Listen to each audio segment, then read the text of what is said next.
नमस्कार दोस्तों, आइए आज की क्लास में हम लोग आरआरबी ग्रुप डी का पेपर सॉल्व करेंगे। तो देखिए पहला क्वेश्चन क्या दिया है। पहला क्वेश्चन आपको दिया है cos x is equal to minus √3/2, यानी माइनस में दिया गया √3/2 और कंडीशन दी है कि एक्स की जो वैल्यू यानी जो थीटा की वैल्यू है वो पाई से ग्रेटर देन और लेस देन 3π/2 से, इससे लेस और इससे ज़्यादा है। मुझसे वैल्यू पूछ रहा है 4 cot square x minus 3 cosec square x, इसकी वैल्यू तुमसे निकालने के लिए बोल रहा है। ऑप्शन है इधर 8, 0, 2 और 1। लगाइए इस क्वेश्चन को सॉल्व करिए। देखिए कैसे करेंगे। अब यहाँ पे या तो आप x की वैल्यू निकाल सकते हो। देखो कैसे लिख सकते हो, इसको लिख सकते हो cos 180 प्लस 30। ठीक है 180, क्योंकि हमसे बोल रहा है पाई की वैल्यू कितनी, रेडियन में जो पाई की वैल्यू होती है, रेडियन में वो होती है 180 डिग्री। ठीक है कितनी होती है 180, यहाँ पर रेडियन। तो मैं पाई की, मुझसे बोल रहा है पाई की जो x की वैल्यू है वो 180 से ग्रेटर देन है, तो इसलिए मैंने 180 प्लस 30 ले लिया। तो तब ये कौन से क्वाड्रेंट में हो जाएगा, ये हमारा हो जाए चतुर्थांश पढ़ा होगा ऐसे करके। ये फर्स्ट क्वाड्रेंट होता है, इसको सेकंड बोलते हैं, इसको थर्ड, और ये वाला जो होता है इसको फोर्थ क्वाड्रेंट बोलते हैं। ठीक है तो ये फोर्थ क्वाड्रेंट हो गया। यहाँ पर जो एंगल होगा वो 0 से 90 के बीच में होता है। कितना होता है 90, और यहाँ होता है 90 और 180 से लेस देन। दो एंगल इस पे सेकंड क्वाड्रेंट में चलता है। ठीक है यहाँ 90 प्लस थीटा कर सकते हो और यहाँ पे 90 माइनस थीटा रहता है। अब इसमें जो थर्ड में क्वाड्रेंट में जाते हो तो यहाँ पे आ जाता है 180 प्लस थीटा 270 माइनस थीटा, और फोर्थ चतुर्थांश में जब से आप लिखते हो तो ये लिखोगे 270 प्लस थीटा और 360 माइनस थीटा। तो ये चीज़ें होती है जो ये चतुर्थांश में होता है। यहाँ पर सभी पॉजिटिव होते हैं, यहाँ पर लिखा जाता है ऑल पॉजिटिव। ठीक है और जो इस सेकंड क्वाड्रेंट में होता है तो साइन और साइन का अपोजिट यानी कॉसेक, ये प्लस के होते हैं। थर्ड में टेन और कॉट, ये प्लस का होता है, बाकी सारे निगेटिव होते हैं। इसी तरीके से फोर्थ क्वाड्रेंट में आपका कॉस और सेक ये पॉजिटिव होंगे, बाकी सारे क्या होंगे निगेटिव होंगे। तो ये चीज़ समझ गए होंगे, तो हमें इसका भी यहाँ पे यूज करेंगे। ठीक है ना। तो अब देखो करना क्या था मुझे क्वेश्चन सॉल्व करना है और क्या करना है। देखो ये है, अब यहाँ पर देखो cos 180 प्लस थीटा ले, तो ये इंटरचेंज तो होगा नहीं, मतलब बदलेगा नहीं जैसे cos sin, क्योंकि 180 और 360 या मान लो 90 और 270 पे इंटरचेंज होता है। 270 पे समझाएंगे जब बेसिक क्लास लूँगा तब इसको बताएंगे। तो इंटरचेंज होगा नहीं, यहाँ पे आ जाएगा थर्ड क्वाड्रेंट में cos माइनस का होगा तो माइनस cos 30 डिग्री, और ये कितना बन गया माइनस रूट cos 30 की वैल्यू होती है √3/2, तो ये आ गया cos की √3। तो इसका मतलब आपका जो थीटा है वो कितना हो जाएगा 210, यानी x जो है वो कितना है 210 है। तो आप क्या कर सकते हो, यहाँ पे x की वैल्यू बस डालकर इसको सॉल्व कर सकते हो। ठीक है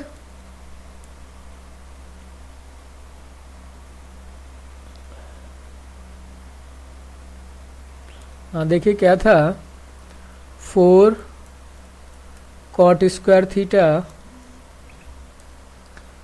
और माइनस 3 cosec स्क्वायर थीटा, मतलब थीटा की वैल्यू कितनी, वो x था, यहाँ पे क्या था x था, तो x की वैल्यू कितनी है आपके पास 210 है।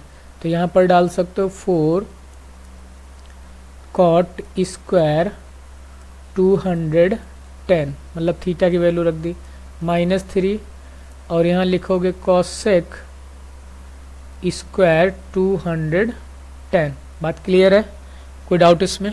अब यहाँ पर क्या करना है आपको, वैल्यू रखनी इसकी कितनी, इसको 180 प्लस थीटा में बनाएंगे तो 30 बनेगा। तो आप क्या लिखोगे 4, और सेकेंड क्वाड्रेंट में है ये 280 प्लस थीटा के फॉर्म में बनेगा, लिखोगे cot स्क्वायर इसमें इंटरचेंज नहीं होता है, लिख देते हैं। अच्छा, इसको लिखो 180 प्लस 30 माइनस 3, यहाँ लिखोगे कॉसेक स्क्वायर 180 प्लस 30, है ना। समझ गए होगे इतनी चीज़। अब यहाँ देखो, ये समझाने के लिए इतना कर रहा हूँ, नहीं तो आपको खुद आप सॉल्यूशन कर सकते हो। कुछ आसान सा क्वेश्चन है। 4 180 प्लस थीटा, इंटरचेंज होगा नहीं तो लिखोगे कॉट 30, यहाँ प्लस का रहता है, माइनस होगा नहीं तो यहाँ पे स्क्वायर कर दोगे। यहाँ पे क्या लिखोगे, कॉट 30 का स्क्वायर, तो कॉट स्क्वायर 30 लिख दो, यहाँ पे माइनस 3 लिखा है। और ये कॉसेक है, ये माइनस का रहेगा, तो यहाँ पे लिखोगे माइनस, ब्रैकेट में लिख लेते हैं इसको, माइनस कॉसेक स्क्वायर 30 डिग्री। ठीक है, ऐसे लिख लोगे ये कॉसेक स्क्वायर 30 डिग्री। ठीक है, फिर अब देखो कॉट 30 की वैल्यू कितनी होती है। कॉट 30 की वैल्यू होती है आपकी, बोलिए कितनी होती है, √3। कितनी होती है, √3, क्योंकि जो 1060 की होती है वो कॉट 30 की होती है। √3 का स्क्वायर करोगे तो 4 × 3 बनेगा। ठीक है, 4 रहेगा, 3 यहाँ पर लिखिए, ये लिखोगे 3, यहाँ कॉसेक 30 की वैल्यू होती है 2, माइनस की 2 होगी, स्क्वायर करोगे तो प्लस का 4 बन जाएगा। तो ये हो गया कितना, 12 माइनस 12 कितना आ जाएगा, 0 आ जाएगा। बात क्लियर है। ये आपका आंसर हो गया। ठीक है, इसका क्या आंसर आया, 0 आंसर, यानी ऑप्शन नंबर बी। एक तो आप ऐसे लगा सकते हैं जैसे मैंने बेसिक से बताया, इस तरीके से। ये बेसिक नहीं, एक तरीके का वैल्यू ही डाल के मैंने सॉल्व किया है। दूसरा इसको ऐसे कर सकते हैं, आइडेंटिटी का यूज कर सकते हैं कि आप जानते हैं कि cot square x is equal to होगा कॉसेक स्क्वायर x माइनस 1, ये होता है। यहाँ पे आप वैल्यू पुट करोगे, यहाँ से उठा के यहाँ पे रख दोगे, तो ये बन जाएगा 4 cosec square x minus 4 minus 3 cosec square x। ठीक है, और हाँ बस ये इससे लेस हो जाएगा, बचेगा क्या आपके पास, कॉसेक स्क्वायर x माइनस 4, और कॉसेक 30 अभी निकाला था, कितना होता है, 2 होता है, माइनस का 2। यहाँ पे बनाया था नहीं बनाया था, ये बना के एंगल तो रखना ही पड़ेगा, तो यहाँ रखोगे 2, माइनस का प्लस का बन जाएगा 4, और यहाँ पे माइनस किया 0 आ गया। बस ऐसे करके आइडेंटिटी का भी आप यूज कर सकते हो। तो थोड़ा अच्छा क्वेश्चन भी था।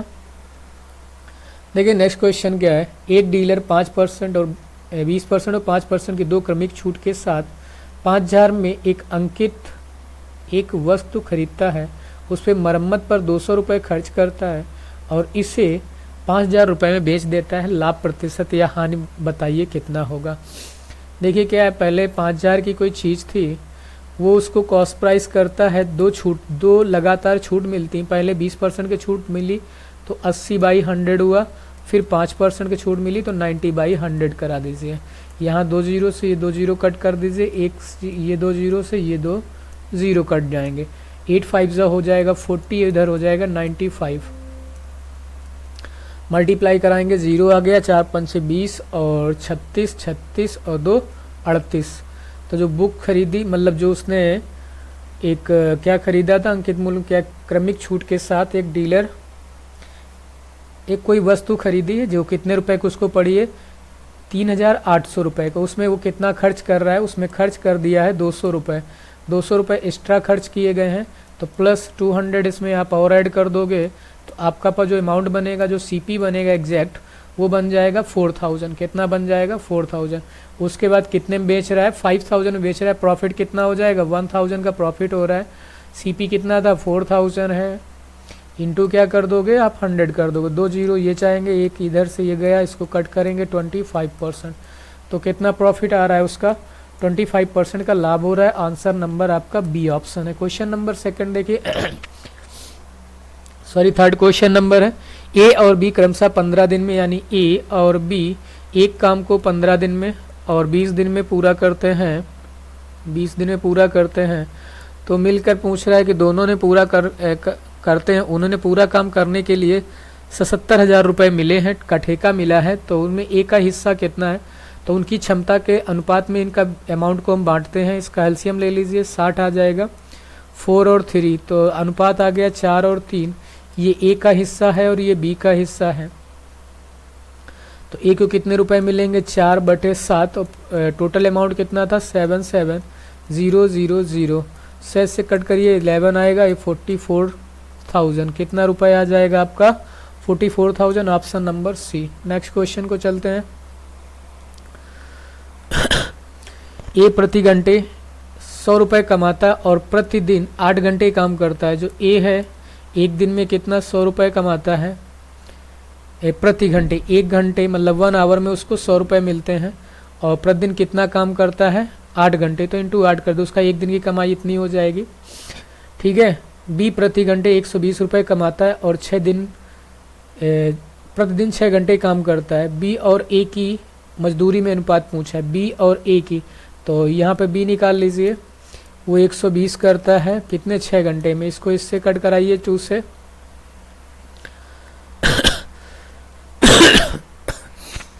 2 से कट करिए 5 आ गया। इसको 3 से कर दीजिए, इसको 3 से कराइए, 4 3 जा 12, 4 2 जा 8, मल्टीप्लाई कराएंगे तो ये आ जाएगा 10 और ये आ जाएगा 9। बी रेशियो ए पूछा है, तो बी की वैल्यू 9 है, ए की वैल्यू 10 है, तो 9:10 आपका क्या होगा, आंसर होगा। ठीक है, 9:10।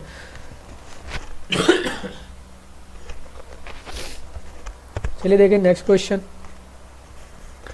ये क्वेश्चन समझ में आ गया होगा। अगला क्वेश्चन लगाते हैं। देखिए, ए और बी एक वेतन का योग, ए और बी के वेतन का योग जो है वो 42,000 रुपये है। ए अपनी वेतन का 75% और अपने वेतन का बी 90% खर्च करता है।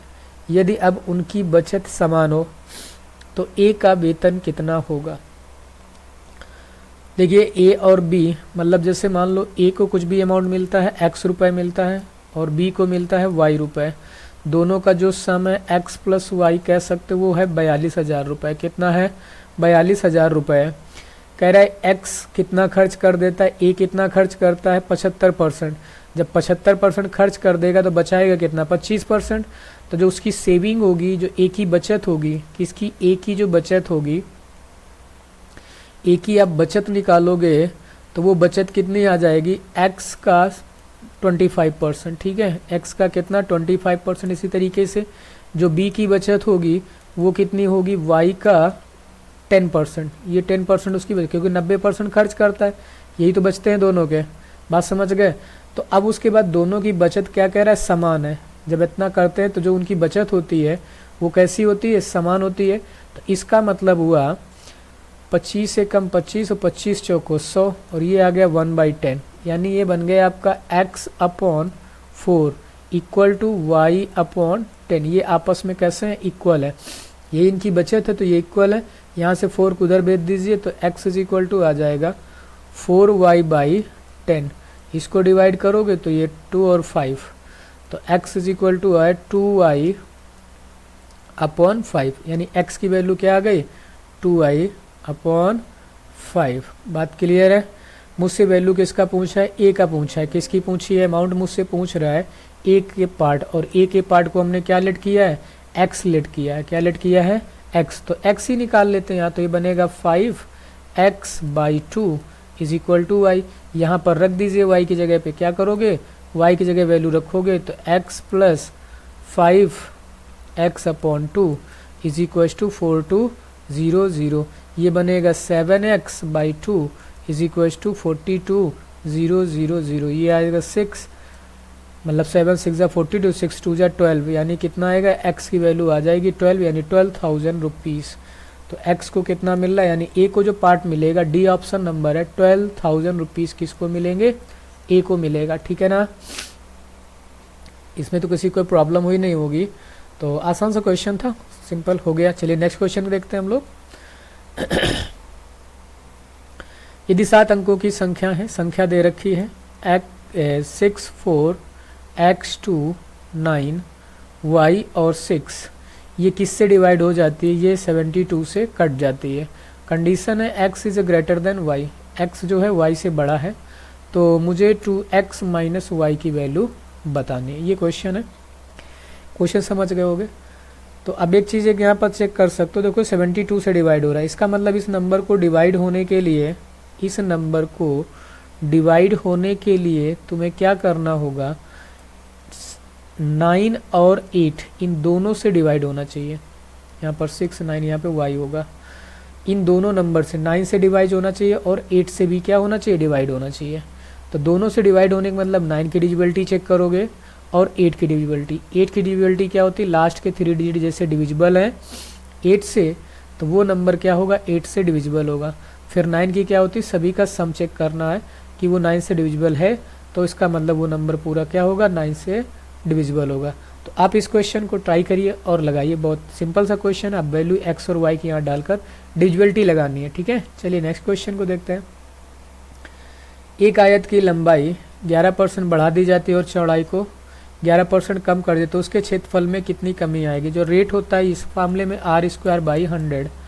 ऐसे क्वेश्चन में आप लगाओगे r² अपॉन 100, x² अपॉन 100 करोगे तो 1 to 1 अपॉन 100 ये आएगा 1.21% का लॉस। ऐसी कंडीशन में लॉस होता है, क्या होता है, हमेशा लॉस। तो कितने परसेंट की लॉस होगा, 1.21% की कमी आ जाएगी। नेक्स्ट क्वेश्चन देखिए, हमारे पास दे रखा है a³ minus b³ a³ minus b³ is equal to 899, ठीक है।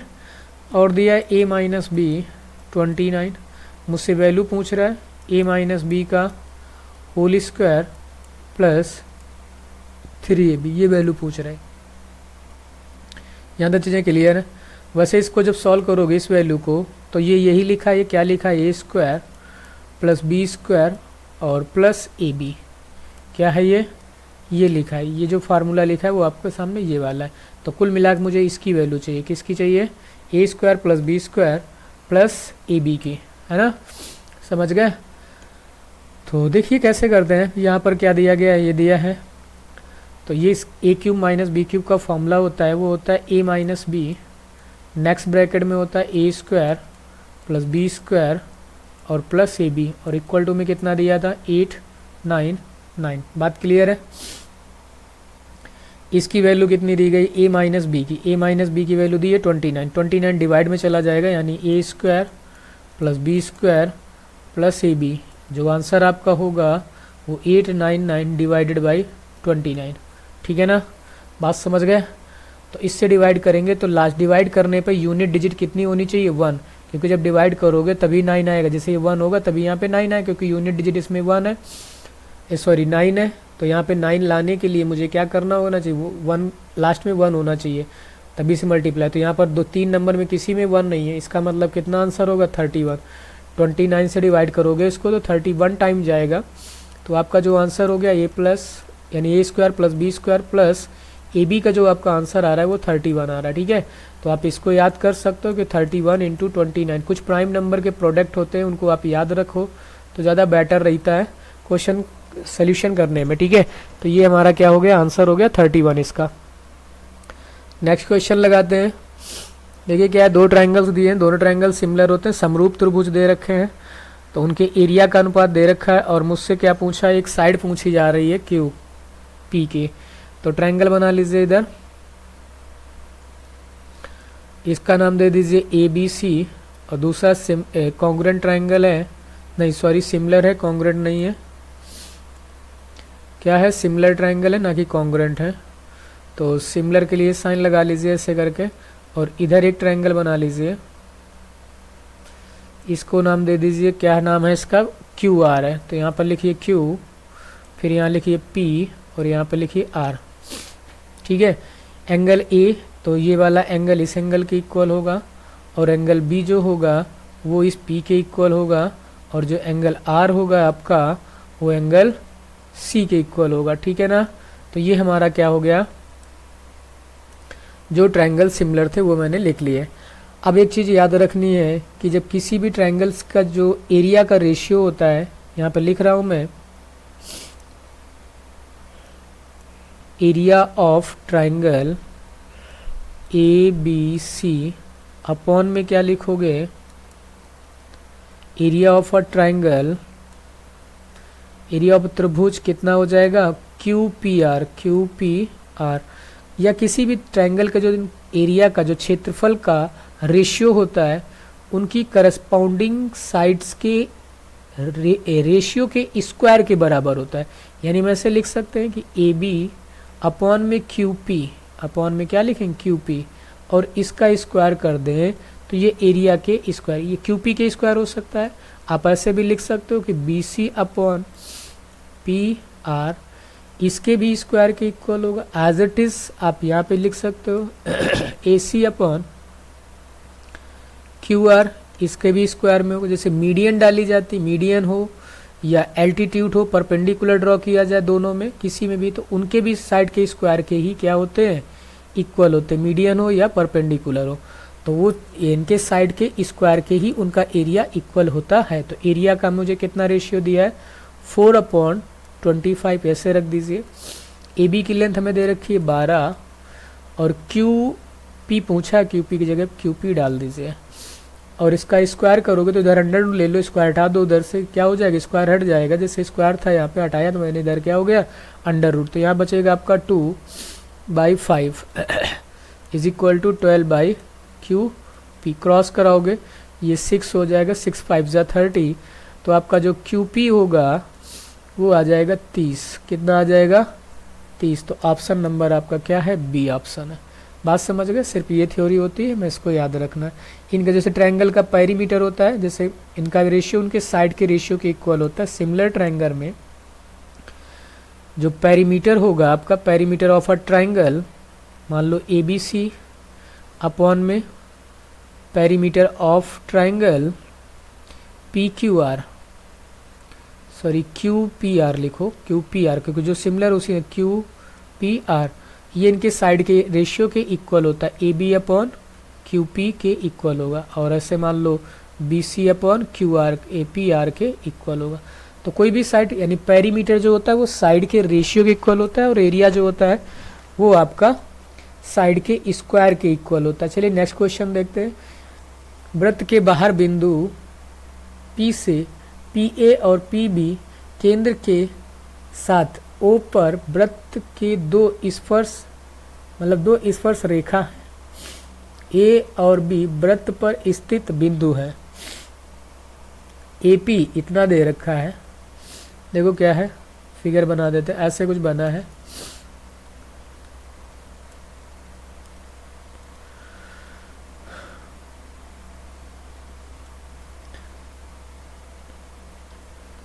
वृत्त के बाहर एक बिंदु ले लो, पी है ये, पी ए और पी बी, यहाँ से ऐसे मिला दीजिए इसको इससे, और यहाँ से ऐसे, ये ऐसे यहाँ पे जोड़ी हुई पॉइंट है, इसको डाल दीजिए ए और इसको डाल दीजिए बी, ये पॉइंट हो गया, ये पॉइंट हो गया, यहाँ पे टच कर रहे हैं, ठीक है। ये यहाँ तक समझ गए होगे भाई। आगे देखो, अब हम यहाँ पर जैसे सेंटर होता है, क्या होता है, सेंटर, तो सेंटर ले लो, और सेंटर से जैसे इस लाइन पर ड्रॉ करोगे तो ये परपेंडिकुलर होते हैं, क्या होते हैं, परपेंडिकुलर, यानी 90, ये 90 होगा और ये भी 90 होगा। अब हमसे एंगल जो दिया है ए पी बी, यानी ये एंगल दिया है, ये कितना दिया है, 52 डिग्री, कितना दिया है, 52 डिग्री। मुझसे पूछ रहा है ओ ए बी, यहाँ से इसे जोड़ दो, ऐसे पहले तो इसको मिला दो, ऐसे ऐसे ऐसे। हमसे पूछ रहा है O A B, O A B, O A B, यहाँ थोड़ा सा पास बनेगा एंगल, ऐसे इसको मिला देना है मुझे आके, ये कुछ ऐसे बनेगा, एक लाइन खींचनी थी सही से, तो ये वाली, तो इस तरीके से ये एंगल बन जाएगा आपका। तो अब एक चीज़ देखिए, ये जो एंगल ओ पर, ये इतना, ये और ये जो फॉर्म हो रहा है, इसका और इधर का पी एंगल, यानी angle O plus angle P equal to होता है 180 डिग्री। एंगल पी की जगह यहाँ पे लिखोगे एंगल ओ, पी की जगह डालोगे 52 डिग्री, इक्वल टू में लिखना है आपको 180 डिग्री, इसको उधर माइनस करोगे तो एंगल ओ जो होगा वो आ जाएगा 180 माइनस कितना आ जाएगा 52।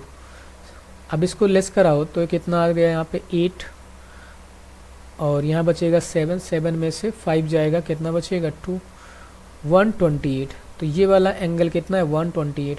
अब देखो ये थोड़ा सा कलर चेंज करते हैं तो और समझाते हैं फिर। जो ये कुछ ऐसे बन रहा है, ये ऐसे ट्रायंगल कुछ ऐसे बनेगा, ठीक है। तो ये और ये रेडियस होगी, तो ये वाले जो एंगल होंगे वो इस एंगल के कैसा होगा, इक्वल होगा। तो ये आया मेरे पास इतना पूरा एंगल 128। वो जो एंगल ओ है वो आ गया 128 डिग्री। ये दोनों एंगल इक्वल होंगे तो दोनों का सम और तीनों एंगल का सम निकालोगे, फिर से 180 से माइनस करोगे तो ये जो एंगल है, जो ये x होगा तो ये भी x होगा। तो दोनों का सम यानी x प्लस x जो आएगा वो कितना आएगा, क्योंकि 180 से इसको लेस कराओगे तो फिर से 52 आ जाएगा। कितना आ जाएगा 52। तो 2x इज इक्वल टू 52। 2 को इससे डिवाइड कर दो आके, 2 से डिवाइड करेंगे 2 दूनी 4 और 2 3 6। तो जो x आया वो कितना है 26 डिग्री। तो आपको क्या याद रखना है, जो एंगल P दिया था हमें क्या दे रखा था P का हाफ ही यहाँ पर जो बनता है, जो एंगल फॉर्म होता है A के साथ, वो P का आधा होता है। ये आप थ्योरी याद कर लीजिए कि जो एंगल सेंटर से O पर बना हो, O से ऐसे A पर बनाया जाए या O से B पे बनाया जाए, वो दोनों कंडीशन में जो एंगल होता है वो P का हाफ होता है, ठीक है। तो 26 आपका आंसर नंबर डी। उम्मीद करते हैं क्वेश्चन समझ में आ गया होगा अच्छे से। नेक्स्ट क्वेश्चन देखिए, 15 व्यक्तियों की औसत आयु 32 है। अगर 2 और व्यक्तियों को शामिल कर लिया जाए तो औसत 3 साल बढ़ जाता है। कितना औसत बढ़ जाता है 3 साल औसत बढ़ जाता है। तो नए व्यक्ति के बीच 11 साल का अंतर है। तो 2 व्यक्ति हैं, मान लो A और B। इसकी आयु जैसे X होगी और इसकी Y होगी। तो इन दोनों का जो डिफरेंस है, यानी कह सकते हो कि X माइनस Y वो कितने साल का है 11 ईयर का है। बात क्लियर। 15 व्यक्तियों का औसत आयु कितना था 30। तो लिखोगे 15 इंटू 30। तो टोटल एवरेज निकल के आएगा इधर से, है ना। ये 32 है, 32 ये निकालो। फिर कितने व्यक्ति बढ़ गए हैं, तो 2 व्यक्ति बढ़ गए थे। तो 15 2 कितना हो जाएंगे 17 व्यक्ति हो जाएंगे। औसत कितना बढ़ रहा है 3 वर्ष बढ़ रहा है, तो कितना हो जाएगा 35 हो जाएगा। अब इसका मल्टीप्लाई करा के इसकी ये वैल्यू इससे माइनस करेंगे तो जो आएगा वो उनका x और y का सम आ जाएगा। क्या आ जाएगा x और y का सम, और वो आ जाएगा 150। एक तो मेथड होता है कि आप ऐसे करें, नहीं तो आप यहाँ पर डायरेक्ट निकाल सकते हैं कि जैसे 15 वर्ष, देखो 3 साल बढ़ जाती तो 17 व्यक्ति थे, कितने थे 15 व्यक्ति थे। तो औसत कितना बढ़ रहा है 3 बढ़ रहा है, ठीक है। तो 3 बढ़ गया तो कितना बढ़ जाएगा 35 हो जाएगा। कितना हो जाएगा 35 हो जाएगा। 35 आप सबको 35 मिलेगा। कितने बच्चे में बांटना है 15 थे पहले, तो पहले तो 15 से मतलब 15 ये बत्ते 15 हो जाएंगे और प्लस आगे 35 करना है तो इंटू करा देना है तुम्हें कितना 17, ठीक है। 17 से मल्टीप्लाई करा देना और प्लस 15 इसमें जाके माइनस कर दो। वहाँ से निकालोगे तब भी आ जाएगा, चाहे ऐसे निकाल लो तो भी आ ही जाएगा, ठीक है। बात क्लियर है। तो वो थोड़ा सा अलग मेथड होता है, अलग कुछ नहीं मतलब कॉन्सेप्ट होता है, उसको डायरेक्ट हम लगा सकते हैं ऐसे। तो ये आ गया आपका कैसा, जब इसको निकालो मल्टीप्लाई और इसका कराओगे माइनस करके डिफरेंस निकालोगे तो 150 आएगा। अब इन दोनों को प्लस कर लीजिए, यानी x माइनस वाई ये कितना आया 11 था, ठीक है ना। इन दोनों का डिफरेंस कितना आया 11। चलो मल्टीप्लाई कराना पड़ेगा, 150 तो नहीं आएगा, कुछ और ही आएगा, कर लेते हैं 1 मिनट। देखो 32 इंटू 15, 15 दूनी 30, 3 जाएगा, 15 3 45, 45 प्लस 3 करोगे तो कितना हो जाएगा 48, तो 480 आएगा। फिर कितना आएगा 17 व्यक्ति हो गए और कितने औसत कितना बढ़ गया 3 वर्ष, तो 35 हो गया। 17 पना 85 के 5 और 85 आएगा ना, तो 8 कैरी चला जाएगा, 17 तियाँ 51, 51 और प्लस 8 करोगे तो 5 9 ये आ जाएगा। अब ये देखो बाद के बच्चों का है, ये पहले का माइनस करा लीजिए इससे, 580 माइनस करेंगे, यहाँ 5 बचेगा, 8 में यहाँ पे 1 और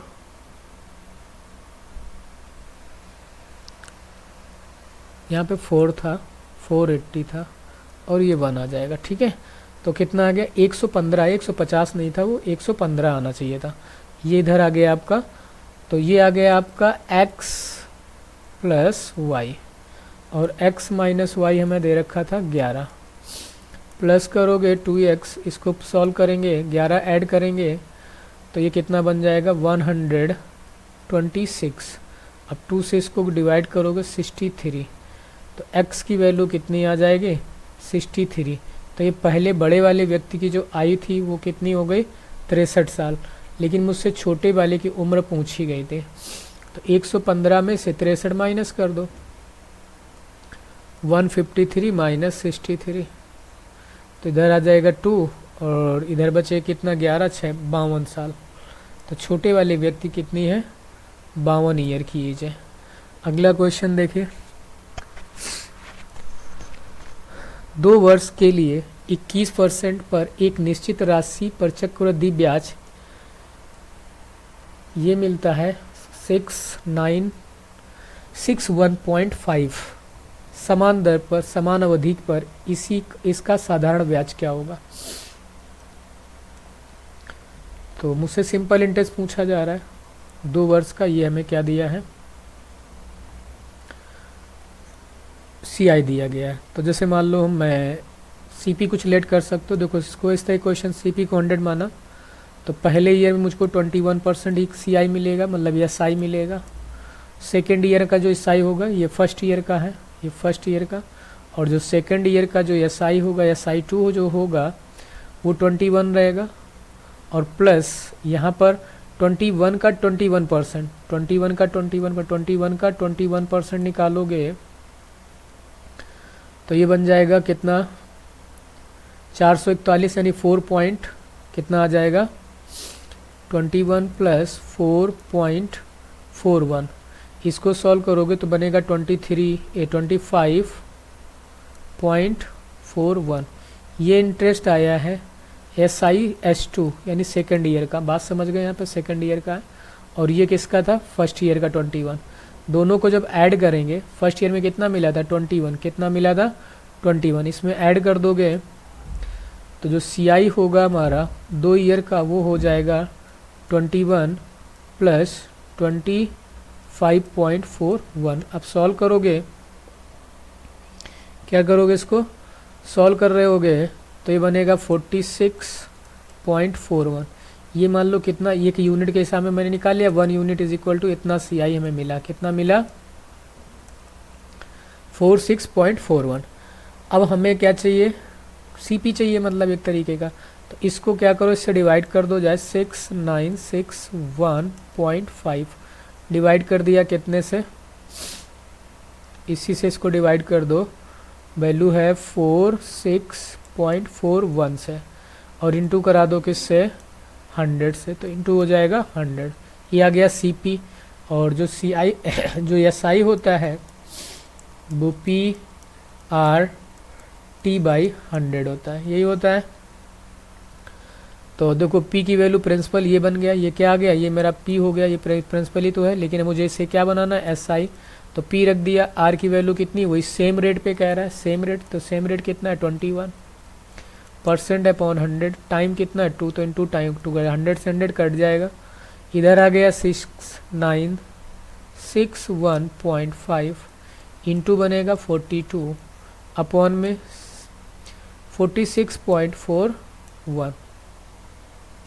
ठीक है, इसको आप करिए कैलकुलेट, और कैलकुलेट करने के बाद जब ये पूरा डिवाइड करोगे सॉल्व करके निकालोगे तो आएगा 6300। ऑप्शन नंबर ए आ जाएगा, क्या आ जाएगा ऑप्शन नंबर आपका ए हो जाएगा। ओके भाई, ये चीज़ समझ गए होगे। चलिए नेक्स्ट क्वेश्चन पे चलते हैं।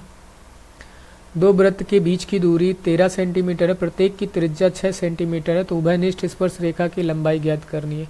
त्रिज्या 6 सेंटीमीटर दोनों की है, तो रेडियस कितनी, दोनों को ऐड करोगे तो 12 हो जाएगा, और इधर ये कितनी है, 13 है, तो 13 का स्क्वायर माइनस क्या करा दो, 12 का स्क्वायर, और इसका ले लो अंडर रूट। यही हमारी क्या हो जाएगी, दूसरे उभयनिष्ठ तिर्यक स्पर्श से एक रेखा आ जाएगी।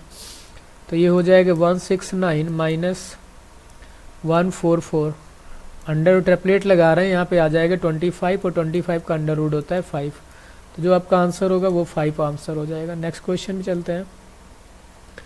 ट्रेन की गति के बीच का अनुपात, मतलब दो ट्रेनों उनके चालों का जो अनुपात दिया है ए और बी, वो 2:5 है।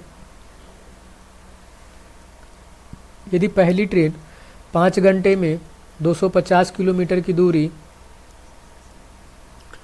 चलती है तो दो ट्रेनों की गति का योग पूछा है, स्पीड पूछ रहा है, दोनों की चालों का योग कितना होगा।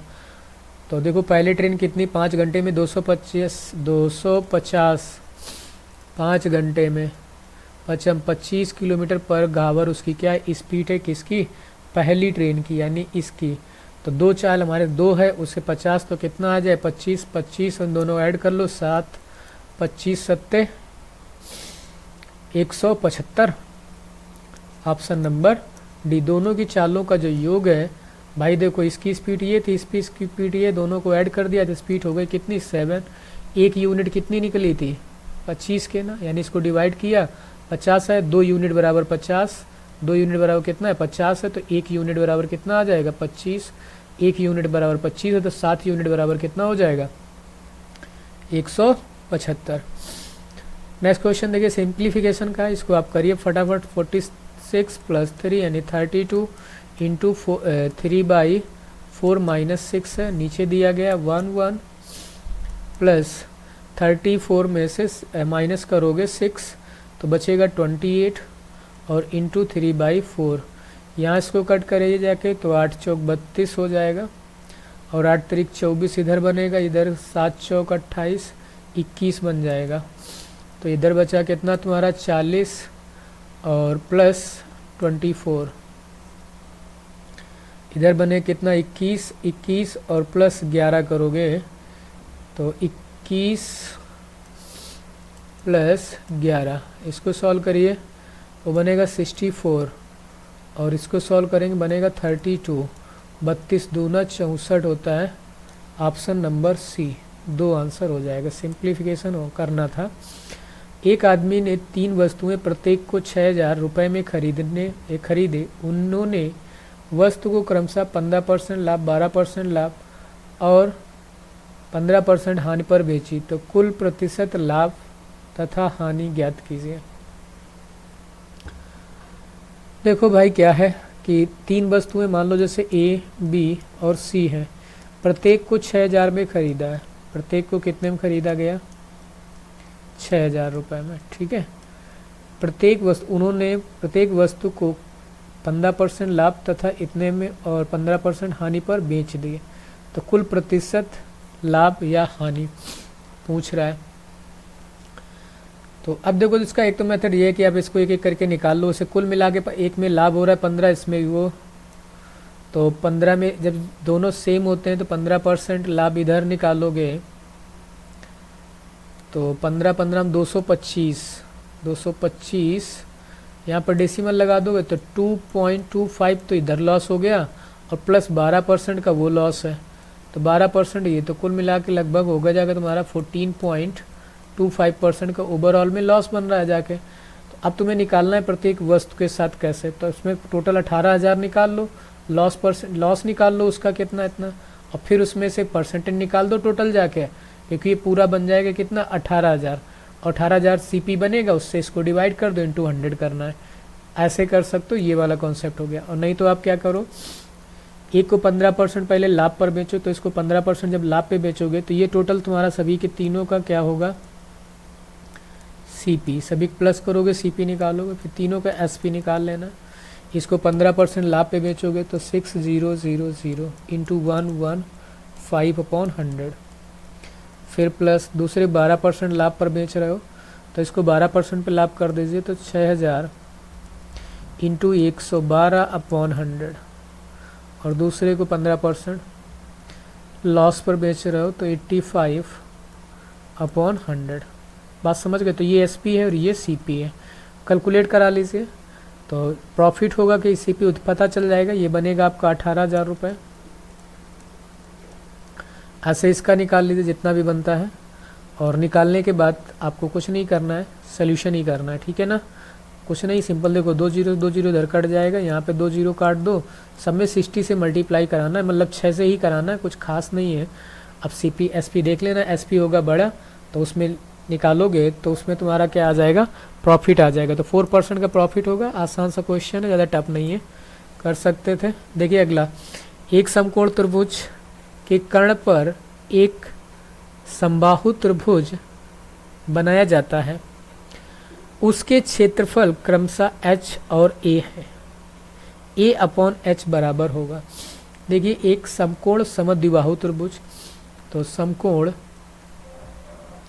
और समद्विबाहु त्रिभुज बना लीजिए।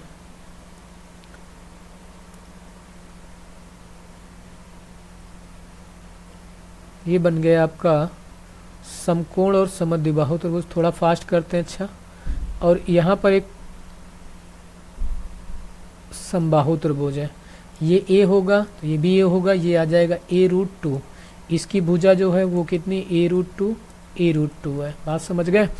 तो H जो एरिया है वो पहले वाले त्रिभुज का है, इसका, तो उसका एरिया कितना हो जाएगा 1/2। ये समकोण त्रिभुज है, A इंटू A करोगे तो A² बन जाएगा, ठीक है, और इक्वल टू में H आ जाएगा। इसका एरिया निकालोगे A का, मतलब जो हमारा समकोण त्रिभुज है, और जो इस पे बना हुआ था समबाहु त्रिभुज और इक्विलैटरल ट्रायंगल, ये सभी 60-60 होंगे।